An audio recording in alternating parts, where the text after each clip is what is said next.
මීට අවුරුදු 4කට කලින් ඒ කියන්නේ 2021 මාර්තු 8 වෙනිදාට යෙදුණු කාන්තා දිනය දවසේ ටීවී දෙරණ නාලිකාවේ අලුත්ම ටෙලි නාට්‍යයක් විකාශනය වෙන්න පටන් ගත්තා.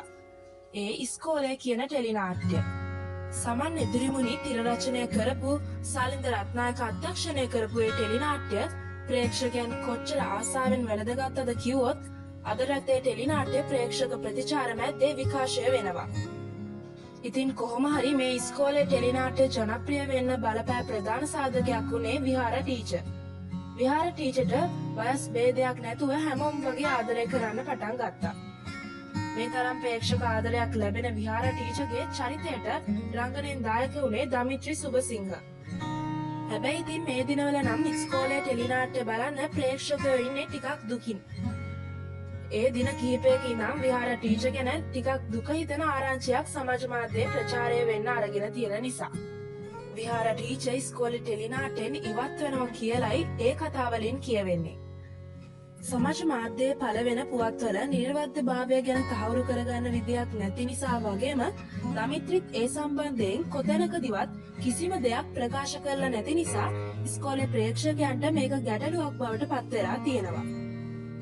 ඉතින් පළමු වතාවට ඒ ගැන කතා කරන්න අපි ජනප්‍රිය නිලි දමිත්‍රි සුබසිංහට කතා කළා. රංගන කටයුතු සාමාන්‍ය විදිහට සිදු වෙනවා. ඒ වුණත් ඉදිරියේදී රංගන ජීවිතේ යම් වෙනසකුත් වෙයි. ඒ වෙනුවෙන් මේ වෙනකොටත් මං අපේ අසල්වැසි රට වෙන ඉන්දියාවට ඇවිත් ඉන්නේ. ඒ වගේම ඉදිරියේදී සාදි වගේම පශ්චිම යාමය කියන චිත්‍රපටි දෙක තිරගත වෙන්න නියමිතව තිබෙනවා. රංගනය පැත්තෙන් කතාව එහෙමයි. එදා දමිත්‍රිගේ රංගන ජීවිතය ආරම්භ වුණේ ඇය 2019 අවුරුද්දේ ටීවී දෙරණ අවුරුදු කුමරිය විදිහට අභිෂේක ලැබීමත් එක්ක. ඒත් සමගින් රංගනයට පාතබන්නට විශේෂ වරමකුත් ඇයට හිමි වුණා. ඒ අනුව දමිත්‍රි රංගපෑ පළවෙනි කලා නිර්මාණය වුණේ දෙරණ නාලිකාවේ විකාශය වූ දිලුක ගුණතිලක අධ්‍යක්ෂණය කළ නොනිමිත් ටෙලි චිත්‍රපටය. එතනින් පස්සේ දමිත්‍රි පාවෙලා වලාකුලේ ඒවිද අම්මා සහ ඉස්කෝලේ කියන ටෙලි නාට්‍ය හරහා රටේ ජනප්‍රිය නිලියක් බවට පත් වුණා.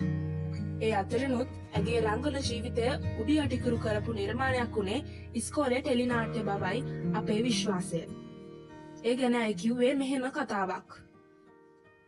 ඇත්තටම ඉස්කෝලේ ටෙලි නාට්‍ය කියන්නේ මගේ රංගන ජීවිතයේ හැරවුම් ලක්ෂ්‍ය කිව්වොත් හරි. මුලින් නම් මම හිතුවේ නෑ විහාර ටීචර්ගේ චරිතයට ඒ තරම් ප්‍රේක්ෂක ආදරයක් ලැබෙයි කියලා. ඒත් ඒක එහෙම වුණා. විහාරගේ චරිතය නිසා මාව සම්මාන උළෙලවල ජනප්‍රියම නිලිය සම්මානයට පවා නිර්දේශ වුණා. ඉතින් මේ වෙලාවේ එහි අධ්‍යක්ෂක සාලිද රත්නායකව තිර රචනය කරපු සමන් එදිරිමුනිව සහ නිෂ්පාදනය කරපු ධම්මික අලුත්ගෙදර ඇතුළු ටෙලි නාට්‍ය කණ්ඩායමේ හැමෝම ගොඩාක් ආදරයෙන් මතක් කරනවා.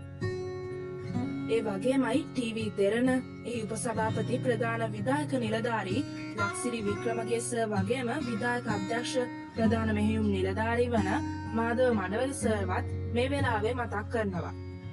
ඒ වගේම විහාර ටීචර්ට අවුරුදු 4ක් පුරාවටම ආදරය කරපු ප්‍රේක්ෂකයන් සියලු දෙනාත් හුඟක් ආදරයෙන් මතක් කරනවා.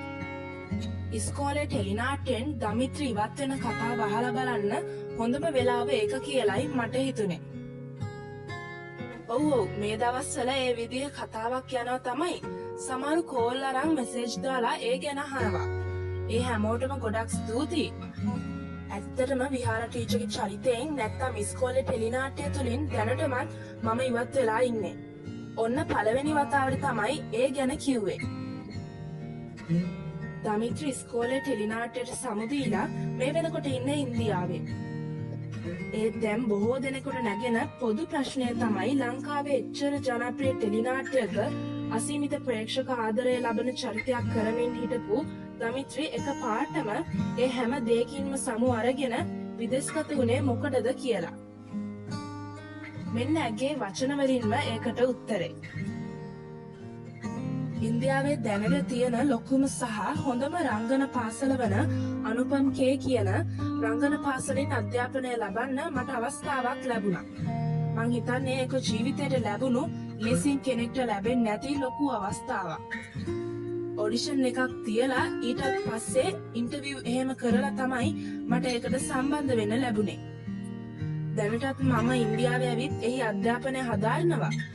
ඒ අතරතුරේ නර්තනය පැත්තෙනුත් වැඩිදුර කතක් නර්තනය හදාරනවා. ඉතින් ඔන්න ඔය කාරණාව හින්දායි මට ඉස්කෝලේ ටෙලිනාට්‍යයේ විහාර ටීචර්ට මේ විදියට සමු දෙන්න සිද්ධ වුණේ. විහාර ටීචර්ගේ චරිතයට අසීමිත ප්‍රේක්ෂක ප්‍රතිචාරයන් ලැබෙන මොහොතක ඒ චරිතයෙන් සමුගත්තක ගැන හිතේ පුංචි හරි දුකක් නැද්ද කියලත් දමිත්‍රිගෙන් අහන්නතු ඉන්න බැරි වුණා. පුංචි නෙමෙයි ලොකු දුකක් තියෙනවා. මොකද ඒක මං ගොඩක් ආසාවෙන් කරපු චරිතයක්. ඒ වුණත් ජීවිතයේ අපිට විවිධ අවස්ථාවලදී විවිධ තෝරා ගැනීම් කරන්න සිද්ධ වෙනවා. ඒ වෙලාවේ හොඳම තීරණය තමයි මම ගන්න ඕන. මං හිතනවා මගේ තීරණය ගැන ප්‍රේක්ෂකයෝ අමනාප වෙන්නේ නැති වෙයි කියලා. තරහ නොවුනත් ප්‍රේක්ෂකයන්ට මේක වෙන ලොකුම ප්‍රශ්නාර්ථයක් තමයි දමිත්‍රි ආයෙත් රඟපාන්නේ නැති වෙයිද කියන එක. හැබැයි අය ඒ ගැන කිව්වේ මෙහෙම කතාවක්.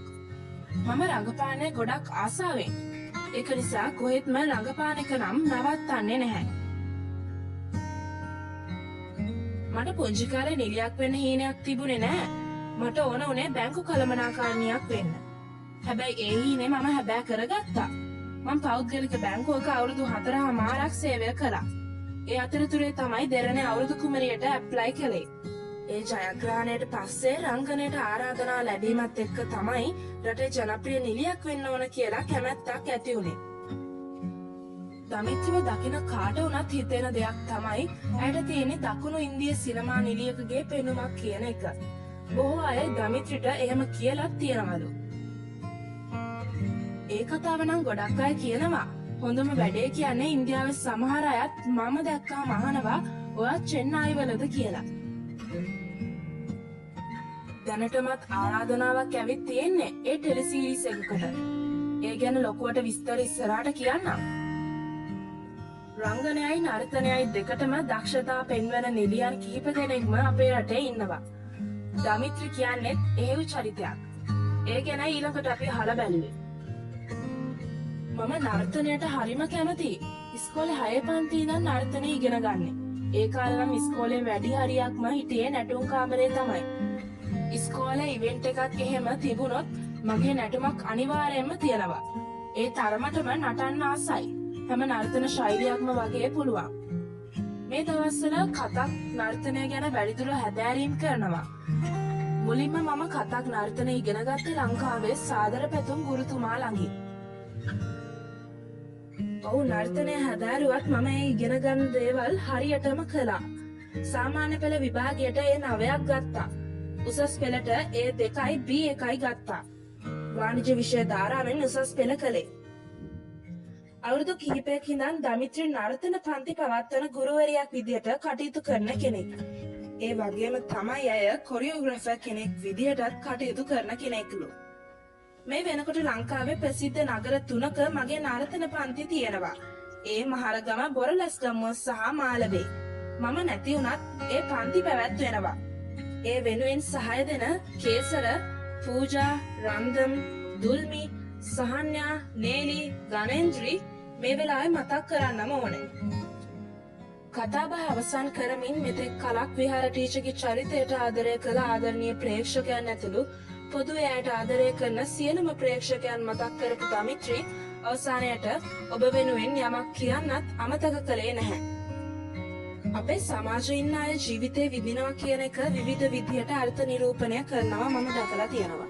හැබැයි මම පෞද්ගලිකව ජීවිතේ විඳිනවා කියන එකෙන් අදහස් කරන්නේ හිතේ සතුටින් ඉන්න එක. ඒක වෙනුවෙන් තමයි මම මගේ ජීවිතේ ගන්න හැම තීරණයක්ම වගේ ගන්නෙ. හැබැයි මගේ ජීවිතෙත් මම ඕන තරම් කඩා වැටෙන වෙලාවල් තියෙනවා. ඒ කිසිම වෙලාවක මම හිතින් වැටෙන්නේ නැහැ. ඒ වෙලාවට මම පුරුදු වෙලා ඉන්නේ ඒක දිහා ධනාත්මකව බලන්න. ඉතින් මම ඔබටත් කියන්නේ ජීවිතේට මොන ප්‍රශ්නයක් ආවත් කඳුළුත් එක්ක ඒකට විසඳුම් හොයන්නේ නැතුව ධනාත්මකව ඒක දිහා බලන්න. එතකොට සතුට ජීවිතේ ළඟින්ම රැඳේවි.